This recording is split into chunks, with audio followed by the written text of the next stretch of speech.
ele se encontrou. Você precisa aceitar a si mesmo, você não precisa mudar, você só precisa se aceitar. Estamos cheios disso por toda parte. Então é esse desejo que eles, para si, começam a fazer esse tipo de doutrinas para suprir os seus desejos. Ele falou sobre isso em uma parábola. Ele diz assim, verso 15: ao ouvir isso, um dos que estavam à mesa com Jesus disse: feliz será aquele que comer no banquete do reino de Deus. Era maravilhoso ouvir sobre o reino de Deus, ainda mais ouvir isso de Jesus Cristo. Os discípulos que caminharam com ele no caminho de Emaús reconheceram Jesus quando eles disseram: porventura não ardia em nós o nosso coração quando ele falava conosco, quando ele falava das Escrituras, quando ele falava da palavra de Deus? E porque Jesus ressuscitou, aqueles discípulos estavam indo embora, porque eles tinham uma expectativa que Jesus viria transformar o mundo, transformar a economia, e que Jesus tiraria eles do domínio da Babilônia. E uma vez que Jesus morreu, isso para eles era um fracasso. Jesus morreu, então acabou-se a esperança, eles estavam indo embora, e o próprio Cristo ressurreto aparece com eles, e no caminho vai conversando. E quando chega ao lugar onde eles iam, Jesus faz que ia passar, e eles chamam ele para dentro de casa, para cear com eles. E é maravilhoso quando nós convidamos Cristo para dentro das nossas casas, para participar daquilo que nos alimenta. E quando Jesus pega o pão, e de uma maneira especial, que somente Jesus fazia, quando ele dá graças e parte o pão, eles reconhecem e diz: mestre. E naquele momento Jesus desaparece. E um com o outro eles falavam: porventura não ardiam os nossos corações? Então quando Jesus falava do reino de Deus, isso era tão vivo para eles que o coração se ardia. E agora eles comentando falam assim: feliz vai ser aquele que participar desse banquete, que participar das bodas, que estiver com Cristo na eternidade. E Jesus respondeu o seguinte: certo homem estava preparando um grande banquete e convidou muitas pessoas. Na hora de começar o banquete, ele enviou o seu servo para dizer aos que haviam sido convidados: venham, pois está tudo pronto. Mas eles começaram um por um a apresentar desculpas. O primeiro disse: acabei de comprar uma propriedade e preciso ir vê-la, por favor, me desculpe. Algo legítimo. Comprou uma propriedade, o Senhor não nos impede de investir. Ele comprou aquilo, conquistou algo. O Senhor tem prazer, de que nós conquistemos, mas ele não atendeu porque ele estava preocupado com a sua propriedade. Outro disse: acabei de comprar 5 juntas de boi e estou indo experimentá-las, por favor, desculpe-me. Os negócios expandindo. 5 juntas de boi, o que significava isso naquela época, onde a agricultura movia tudo? E agora ele quer experimentar: não tenho tempo, estou muito ocupado com o meu trabalho. Trabalho é algo legítimo, é mandamento de Deus, com o suor do seu rosto ganhar o pão. O trabalho se tornou a desculpa. E diz assim: ainda outro: acabo de me casar, por isso não posso ir. Que coisa mais legítima, do que o casamento? Algo instituído por Deus. São 2 as instituições estabelecidas por Deus. Uma é o casamento, entre o homem e a mulher, a família física, e o outro também é a família espiritual, a igreja. São as 2 instituições que Cristo estabeleceu. Então nada mais legítimo, só que agora o casamento se tornou a desculpa: eu não posso, eu estou ocupado. E ainda outro diz assim, agora Lucas 8, verso 14, quando Jesus fala sobre as sementes que caíram à beira do caminho, uma caiu nas pedras e outra caiu nos espinhos. E a que caiu nos espinhos, Jesus explicando, disse assim: esses são os que ouvem, mas seguem o seu caminho, são sufocados pelas preocupações, riquezas e pelos prazeres da vida e não amadurecem. Essas três coisas estavam envolvendo as desculpas: preocupações, riquezas e prazeres desta vida. São essas três coisas que impedem de que possamos dar frutos. Essa parábola diz que um banquete foi preparado e os convidados foram chamados, mas eles não compareceram. Quando os servos voltam, ele diz: cadê os meus convidados? E eles falam: ninguém veio. E nós chegamos aqui neste ponto, mas eu não quero deixar você aqui nesse ponto. O Senhor me trouxe hoje para te tirar desse ponto, para te levar para um outro momento, para ministrar no seu coração esperança, e não dissabor e não desânimo.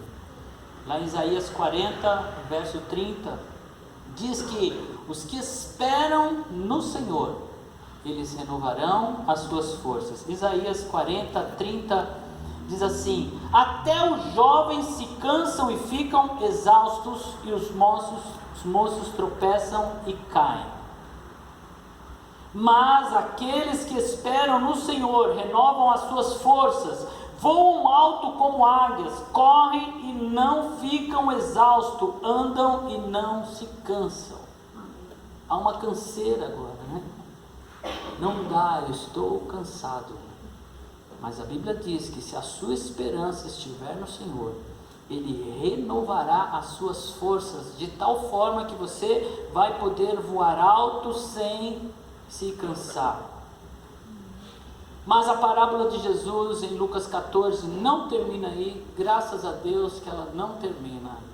O servo voltou e relatou isso ao seu senhor. Então o dono da casa irou-se e ordenou ao seu servo: vá rapidamente para as ruas, becos da cidade e traga os pobres, os aleijados, os cegos e os mancos. Então aquele senhor, e a parábola chama ele do rei dos céus, ele disse assim: não vieram? Agora você vai e traz quem quiser vir. Traz pobre, traz aleijado, traz manco, traz quem você encontrar. Eu quero que a minha festa esteja repleta de convidados. E aí os servos vão. Disse o servo: o que o Senhor ordenou foi feito, e ainda há lugar. Então eles fizeram, e começou a chegar as pessoas. Talvez não aqueles que tinham a primeira honra, mas agora veio aquele que tinha, veio aquele que aceitou, veio aquele que talvez não tinha o conhecimento, a intimidade, mas agora começou a vir todos. Então o Senhor disse ao servo: vá pelos caminhos e valados e obrigue-os a entrar para a minha casa, para que a minha casa fique cheia. Agora ele diz assim: agora chega de convidar, vocês vão obrigar eles a virem para cá, porque eu quero que a minha festa fique cheia. E ele disse assim: e eu lhes digo, nenhum daqueles que foram convidados provará do meu banquete. Uma grande multidão ia acompanhando Jesus, e este, voltando para elas, disse: se alguém vem a mim e ama seu pai, sua mãe, sua mulher, seus filhos, seus irmãos, irmãs e sua própria vida, mais do que a mim, não pode ser meu discípulo. Jesus estava dizendo: quem coloca qualquer outra coisa vai ficar de fora, porque na hora que eu chamar, ele vai ter desculpas legítimas, mas são desculpas para algo muito importante, ou aquilo que é mais importante, que é estarmos com o Senhor na eternidade. E ele diz assim: aquele que não carrega a sua cruz, não me segue, não pode ser meu discípulo. Queridos, essa parábola, ela trata do povo de Israel, que são os primeiros convidados. A geração de Abraão, Isaac, Jacó, os israelitas, aqueles que tinham por direito, aqueles que eram legítimos, aqueles que podiam vir desfrutar do banquete, mas quando eles foram convidados, eles dão desculpas. E aí sobrou aqueles pobres, mancos, cegos, aleijados, que somos nós. Nós somos aqueles que estão sendo chamados para ocupar o lugar daqueles que rejeitaram. Eu e você estamos nessa condição, talvez ainda na condição daqueles que não entenderam e foram pressionados, obrigados a ir. Por isso que Jesus disse assim: ninguém vem a mim se o Pai não o trouxer. Se estamos aqui é porque houve um empenho do amor de Deus para nos trazer e nos colocar aqui para participarmos desse banquete. Então nós estamos sendo aclamados, e nesse momento que Jesus chama, Ele diz: não importa quem é, não importa o que tenha feito, não importa a sua condição, não importa nem se ele anda, não importa se ele vê, não importa se ele é manco, se ele não tem dinheiro, o que importa é que eu quero ele neste lugar. Não importa. Jesus te chamou, Ele abriu a porta para você entrar e desfrutar deste banquete, ocupando um lugar que não era nosso, mas pela graça fomos alcançados. E tratando ainda sobre esta mesma parábola, lá em Mateus capítulo 22, verso 11, Mateus ele acrescenta um detalhe. Diz que quando estão celebrando o banquete, que agora a casa está cheia, o Senhor da festa, ele vem e começa a passear entre os convidados e diz assim: mas quando o rei entrou para ver os convidados, notou ali um homem que não estava usando veste nupcial. E lhe perguntou: amigo, como você entrou aqui sem veste nupcial? O homem emudeceu. Então o rei disse aos que serviam: amarre-lhe as mãos e os pés, e lance-o para fora nas trevas. Ali haverá choro e ranger de dentes, pois muitos são chamados, mas poucos escolhidos. E aqui conclui-se essa parábola. Abriu as portas desta maneira. Isso se chama graça. Graça. Jesus pagou o preço e Ele convida a todos: vinde a mim, todos vós que estáis cansados, sobrecarregados, eu vos aliviarei. Não importa se o seu fardo é pesado, eu vou trocar, eu vou pegar o seu fardo e dar para você o meu fardo que é leve. Mas havia alguém na festa que não honrou aquilo, que não valorizou, mesmo não sendo mérito dele, mesmo ele estando ali porque ele foi trazido para ocupar, ele não se importou de vestir as vestes e honrar aquele que estava dando. Os primeiros convidados é o povo de Israel, os convidados de última hora são os gentios. E quem é o convidado que não deu valor?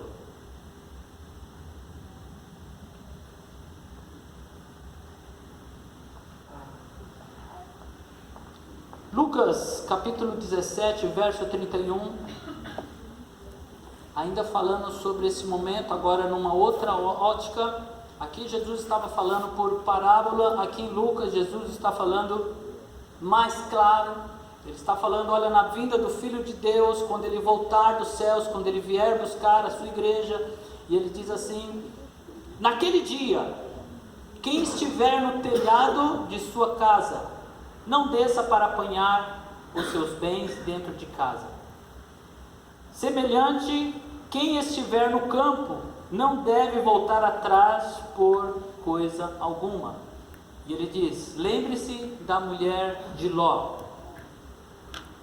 Creio que todos sabem quem foi a mulher de Ló. Ló, sobrinho de Abraão, viveu com Abraão, o homem das promessas, Aquele que a palavra diz, olha, quem abençoar será abençoado, quem amaldiçoar será amaldiçoado. A palavra diz sobre Abraão que de sua semente seriam benditas todas as famílias da terra. E é o momento em que os pastores de Ló entram em conflito com os pastores de Abraão, e para que não houvesse briga entre eles, Abraão diz, olha Ló, você pode escolher. Se você for para a direita, eu vou para a esquerda. Se você for para a esquerda, eu vou para a direita. Mas nós não podemos ter conflito entre nós. E Ló diz que olhou e viu as campinas verdes. Ele viu a terra que parecia ser mais produtiva, aonde ele enxergou ali que poderia ganhar a sua vida, que ele poderia formar a sua riqueza, que ele poderia se dar bem. E ele deixou Abraão e seguiu, e Abraão foi para o deserto. Ló foi para as campinas verdes, Abraão para o deserto. Mas com Abraão estava a bênção do Senhor, e quando a bênção do Senhor está sobre alguém, até o deserto floresce. Então não era Abraão que corria atrás da bênção, ele não se preocupava com isso, porque a palavra diz que aqueles que confiam em Deus, aqueles que se refugiam em Deus, aqueles que buscam o Senhor, a Bíblia diz que as bênçãos os alcançarão. Então é a bênção que persegue aqueles que o Senhor abençoa. Então Abraão não importava a direção, ele sabia que Deus estava com ele. Por isso ele disse, pode escolher qualquer direção, eu já tenho uma direção. A minha direção é Cristo. A minha direção é a vontade do Senhor. A minha direção é obedecer ao Senhor. E uma vez que eu tomo essa decisão, o Senhor cuida de todas as outras coisas. E a mulher de Ló, e eles foram habitar em uma cidade, se aproximaram de uma cidade, até que eles passaram a ser moradores de Sodoma e Gomorra, e eles estavam ali, e a maldade daquela geração, daquelas cidades, era tão terrível, que Deus dos céus olhou e decidiu destruir aquelas cidades. E é interessante como o próprio Deus desce para prestar contas a Abraão. Deus diz assim, eu faria alguma coisa sem contar para Abraão? Nós estamos falando de Deus, Senhor de todas as coisas. Ele desce e vem prestar contas com Abraão. E às vezes nós não queremos prestar contas aos nossos pais, aos nossos líderes. Nós não queremos que ninguém esteja exercendo alguma influência sobre nós. Nós queremos o quê? Seguir o coração, tomar as decisões. Mas a palavra diz que bem-aventurados são aqueles que obedecem aos seus pais, aqueles que submetem-se às suas lideranças, sejam elas espirituais ou mesmo no meio secular, porque é bênção, submissão, prestar contas. Isso coloca o nosso coração no lugar dele, quando nós compartilhamos, quando nós pedimos autorização, quando nós consultamos, quando nós não fazemos de nós mesmos. Isso nos livra de ser impulsionado por esse desejo do coração que muitas vezes nos aprisiona. Então Deus desce e presta as contas a Abraão, e Deus diz, olha Abraão, eu vou destruir aquelas cidades. E Abraão se preocupa, porque ele sabia que o seu sobrinho estava lá, e ele diz assim para Deus, Senhor, o Senhor vai destruir a cidade, e se houver lá 50 justos, Senhor, o Senhor vai destruir se tiver lá, e Deus diz que por amor aos 50 não destruiria.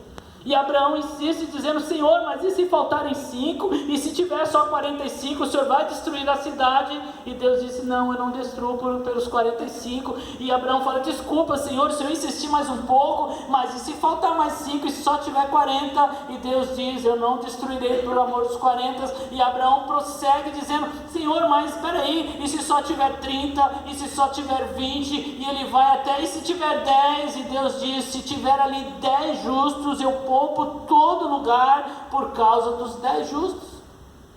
Você entende a diferença que você faz no lugar onde você está? Você entende o que representa você como filho de Deus, como igreja, estando lá onde você está? E talvez você não entenda, Talvez você fale, Senhor, mas aqui aonde eu estou há uma pressão, ninguém se importa, as pessoas desonram o seu nome. Deus, o que eu estou fazendo aqui? Como eu queria estar lá na igreja, né? Que todo dia fosse igreja, entre os irmãos, cantando, louvando, em harmonia, mas eu venho para uma situação, quando eu vou lá para minha casa, para o meu lar, para o meu trabalho, lá na escola, a pressão é terrível.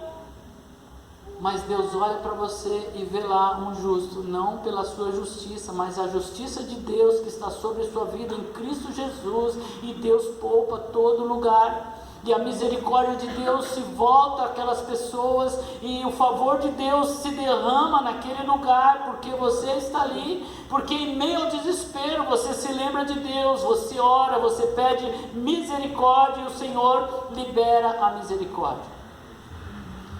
Por fim, Abraão deixa e o Senhor vai, e os anjos batem na porta de Ló e diz: olha Ló, chega, Deus já não tem mais nada aqui, as únicas pessoas que impedem a ação de Deus é você e sua família, então Deus vai tirá-los daqui e vai destruir.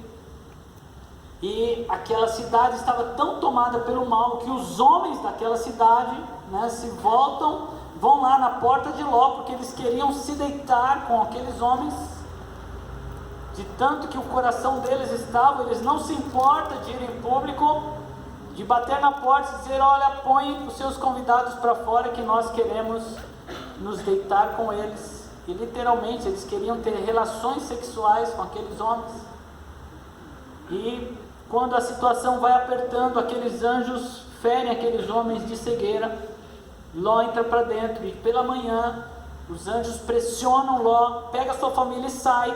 E diz que Ló ficou vacilando, e o anjo pegou ele pela mão e começa a puxar, e vai saindo Ló, suas filhas, porque os futuros genros não acreditaram, acharam que Ló estava brincando, e ele saindo apressado. E Ló fala assim: Senhor, deixa eu ir para aquela pequena cidade, deixa eu me refugiar ali, porque Deus mandou ele para os montes. Ele falou: não vai dar tempo de eu chegar, o Senhor vai consumir, deixa eu ir para aquela cidade. E Deus disse: tá bom, vai para lá. E ele corre em direção à cidade, mas no meio do caminho, a mulher de Ló, ela olha para trás, e a Bíblia diz que ela se tornou uma estátua de sal. Esta passagem, esta palavra se está dizendo sobre isso. Não olhar para trás no meio da caminhada. Jesus já disse: aquele que põe a sua mão ao arado, aquele que aceita o convite do Senhor, aquele que vem para o reino, ele não pode olhar para trás, ele tem que olhar fixo para frente, para não perder a trilha, né? Então quem põe a mão ao arado não olha para trás. Eu sei que eu já contei isso aqui, e está aqui, né, minha irmã, minha mãe que sabe dessa história. O meu irmão mais velho, nós estávamos passando as férias no interior, e o meu pai queria ensinar o meu irmão mais velho a arar a terra, e pegou lá, selou a égua, né, e ficou lá, e ele com arado, e começou o meu avô e meu pai a ensinar: olha, você segura firme, meu irmão lá. E quando meu irmão saiu, você sabe como que é irmão, né, eu e meu outro irmão, nós íamos pescar, e o meu irmão tinha que ir lá aprender a arar a terra. E quando ele estava saindo, nós ficamos assim para ele, tirando um barato dele, porque ele estava lá e nós íamos pescar, ia tomar banho no rio, e ele tinha que aprender a arar. E a gente brincou junto com os meus primos, saímos e meu irmão foi lá aprender a arar a terra.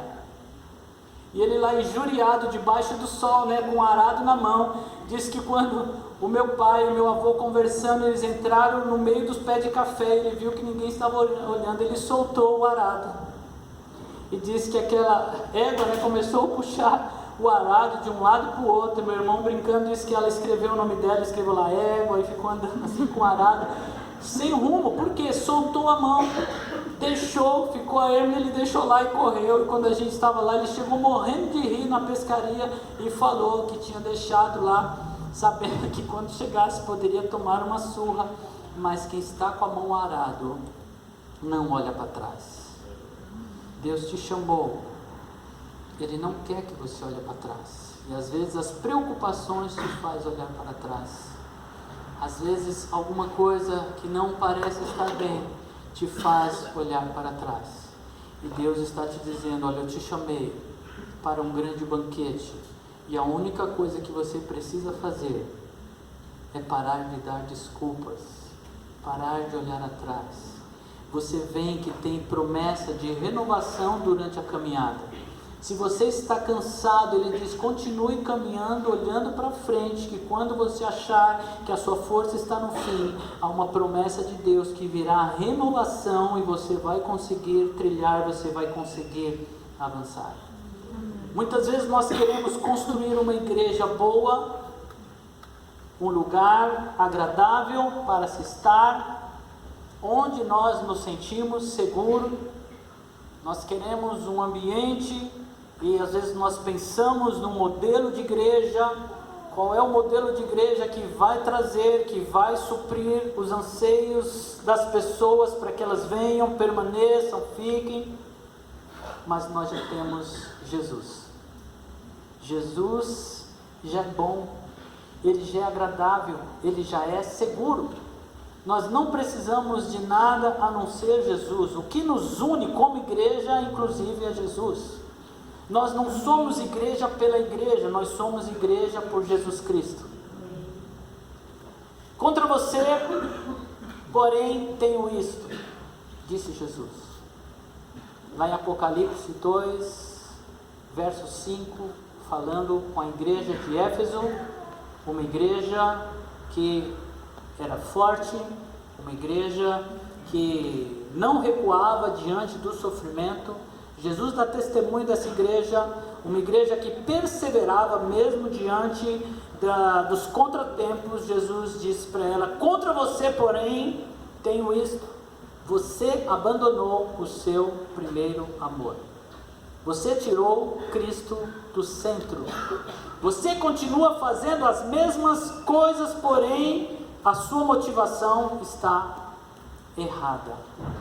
Eu quero convidar aqui, nós vamos louvar ao Senhor com uma canção.